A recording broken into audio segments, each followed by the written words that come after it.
Hey, what's going on, guys? Lord Zook here, back with another video for y'all, and today I'm going to be showing you guys some more Yorick jungle. Yeah, so in this game we're going against the Kindred, and this is a really good matchup for us. So our goal of this game is just to make sure Kindred can't get any of her marts, and we're going to do that by just making sure we're staying on top of our camp timers. So in this game they also have a Blitzcrank, so anytime you see one of these strong level 1 champions, just assume that they're going to invade. And this is probably the fastest way to lose a game before it starts, is just how you play level 1. And so a lot of people think you just sit in the lanes until the minions spawn. And I'm not saying that you're guaranteed to lose by playing like that, but you are making the game more difficult for yourself, really for no reason. So in this game, my Xerath starts top lane, which really confused me because it really, like, against a Blitzcrank invade, we really want to be grouped as 5 in my jungle. Otherwise, I mean, you're just pretty much allowing them to invade me for free.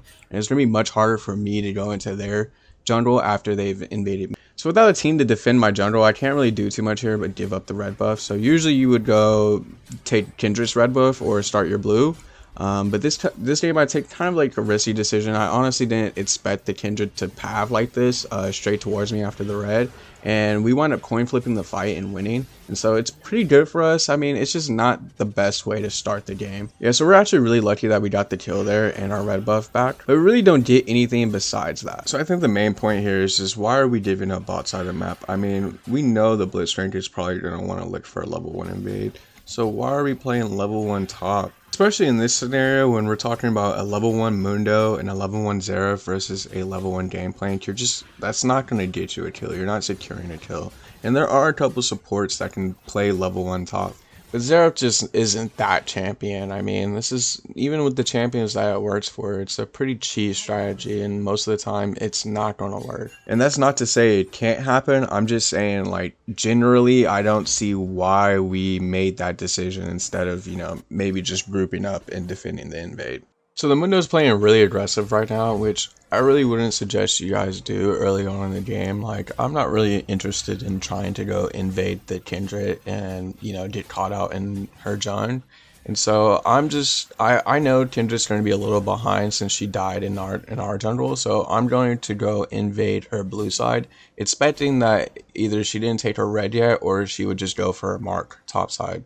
So I really wasn't expecting Kindred to be at her blue right now, so we did misplay that. We let her get her blue buff, but we're still interrupting her clear, and so we're just going to go back into our jungle and continue clearing. And this is a pretty normal rotation for me. So you start red, Cruds, Race, Wolves, blue buff, Gromp, check for Scuttles. But after Scuttles, you have a couple options. You can look for a gank, you can go back into your jungle, or you can try and get some vision in the enemy jungle, and all those are very important. It just really depends on where the game is at. Yeah, so getting back into this game, I almost die at my Rave camp, and when you're against a Kindred jungle, just expect that she's always going to be going for her marts. I mean, that's why it's very important to get that vision up. And make sure your team is aware of where the jungle is at. That way you don't get ambushed like I did. But yeah, because of that, we die at Gromp here, and this is probably the sorriest death you could ever have. But the only good thing about that death is that we had enough money for a Tiamat, so we're pretty lucky there. But yeah, that's just, I mean, it's just a little setback. I mean, again, we're clearing all of our camps at the same time, so we're not really missing on any timers. Maybe some, you know, danking timers, but again, at this point in the game, you're pretty much just, you know, going to be just rotating around the map, trying to secure objectives, make sure you're not giving them for free. Yeah, so far this game is going perfectly for us. Our second red is spawned and we were able to get it pretty easily, and no one has taken the drag yet. So this is before the jungle changes. Basically, I mean, it's still kind of like the same theory. It's just that Rift gives you a lot less gold now. And even after the jungle changes, I still believe Rift is probably the easier objective to get right now, especially early on in the game before you have really any damage or, you know, your ult. Like, if there's a chance and there's perfect conditions to go take the drive, then sure, but most of the time you're gonna need your team in order to do that.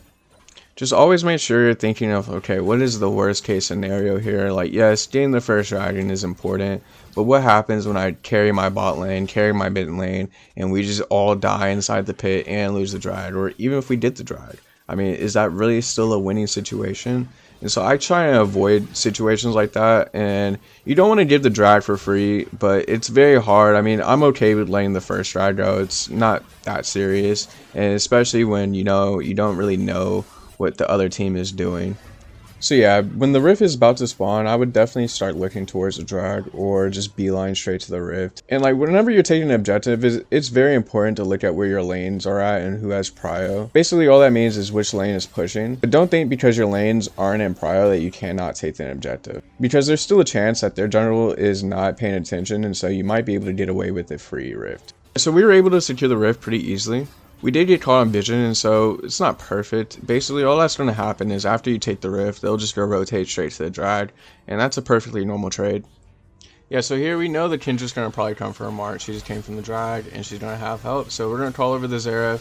And yeah, this is just like, this is part of the problem with Kindred, is that she's very easy to predict, and we're also really strong inside of our jungle, so we're just going to kick them out and get a free kill, which is perfect. And after this, we're just going to drop the rift mid.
That's literally everything is dictated by what we can see.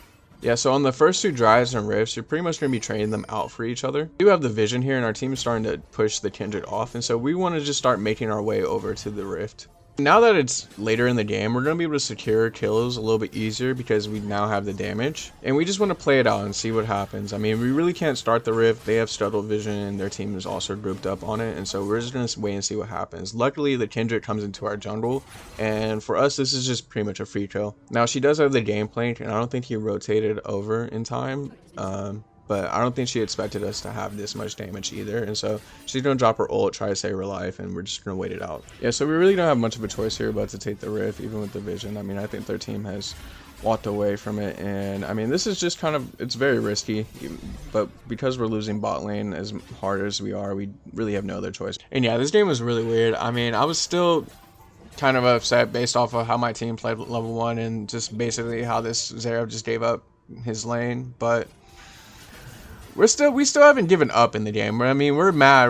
We're mad. We're upset because that's probably just going to be how we're going to lose this game. Yeah, we're still playing. It's, you know, 17 minutes in. It's very early. We have a pretty good lead. It's just going to be, you know, can we get that one team fight that we need?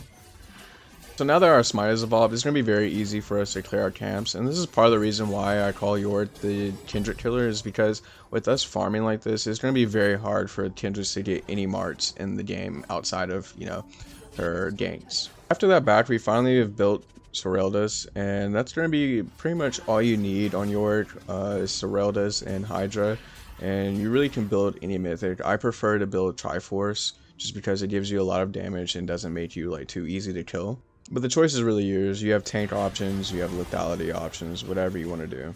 I was worried I was sitting on a ward here because of the way they were moving, but luckily they didn't have one.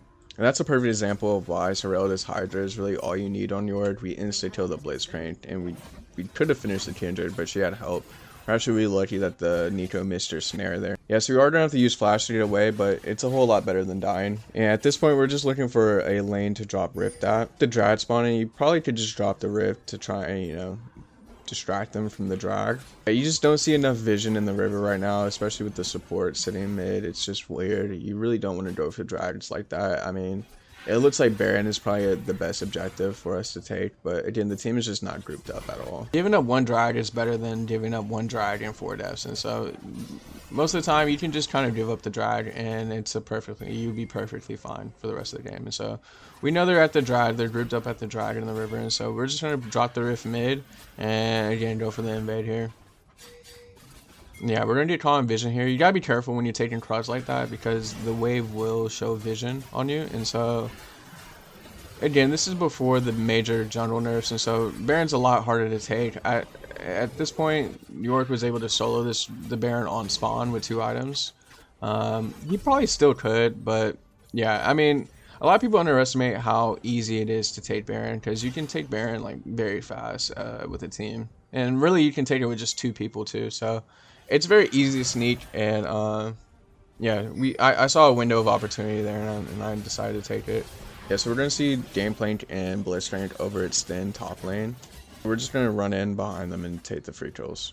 So with us having the majority of the kills on my team, we're gonna have to be the main damage dealer, like I was saying, and so we're gonna get this good poke in, which leads into 2 kills. And with Baron, that should be their inhib, potentially even game if we have everyone mid. Yeah, so in situations like this, I smell like blood in the water, so like a couple more kills and we might be able to even win the game. So I'll start playing a little risky here, which I should probably just, you know, live with the inhib.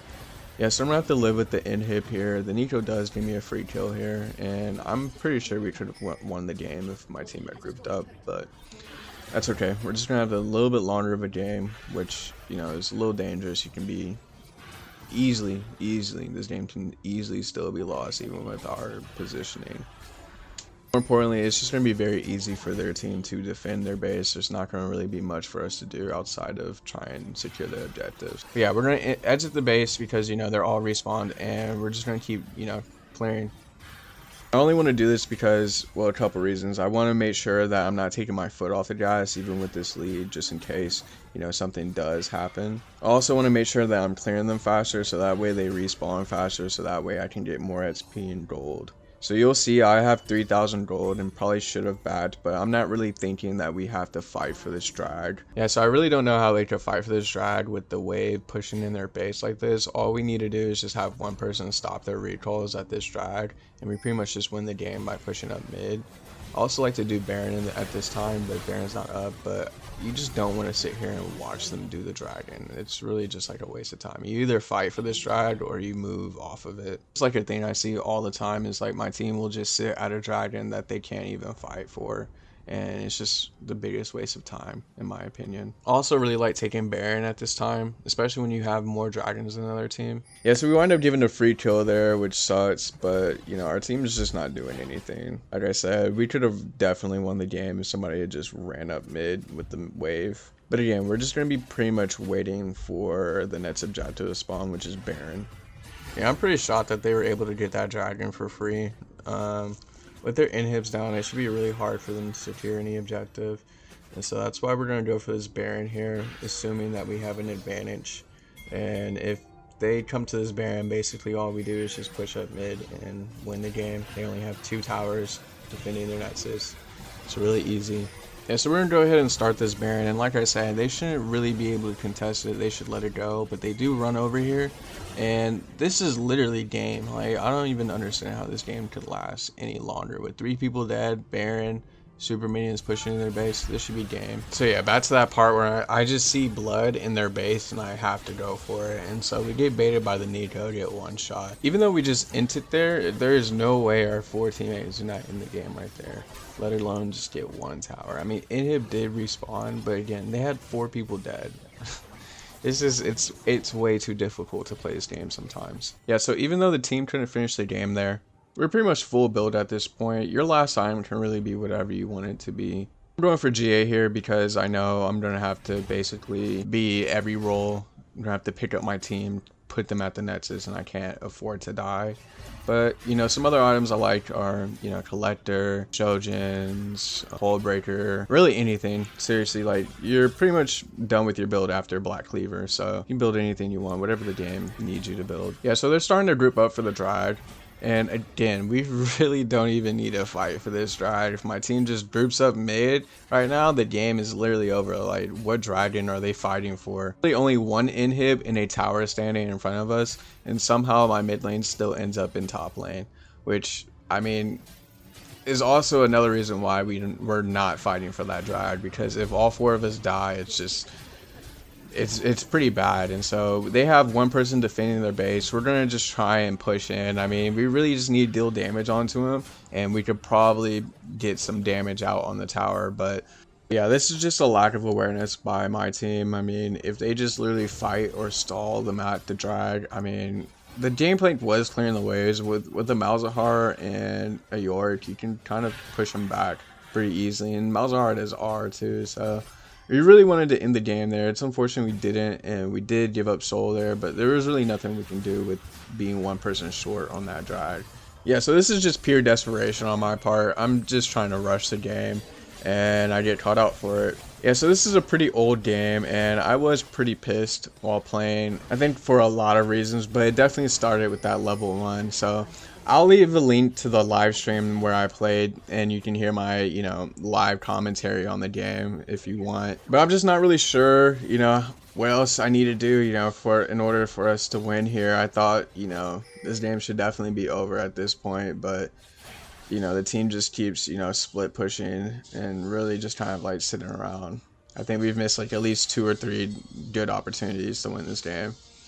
Yeah, so I'd really like to see my team group up and finally end this game, but you just never know what they're going to do. So while we wait for the Baron, I'm just going to start clearing my jungle again. At this point, it's just pretty much just stat padding, but there's really nothing else for us to do besides wait for, you know, our team to group up and maybe take this Baron. The crazy thing is we don't even need to take Baron or push any lanes, and we still win the game. I mean, it's just impossible for them to take Baron at this point. We can just literally sit in our jungle and the game's over. We're gonna get split off from the team here, and this is pretty bad because, you know, our support's gonna die, and then they're gonna chase the Malice, but they wound up chasing too far, splitting too thin, and at this point we're just gonna clean up. And I know for a fact that this is the last fight.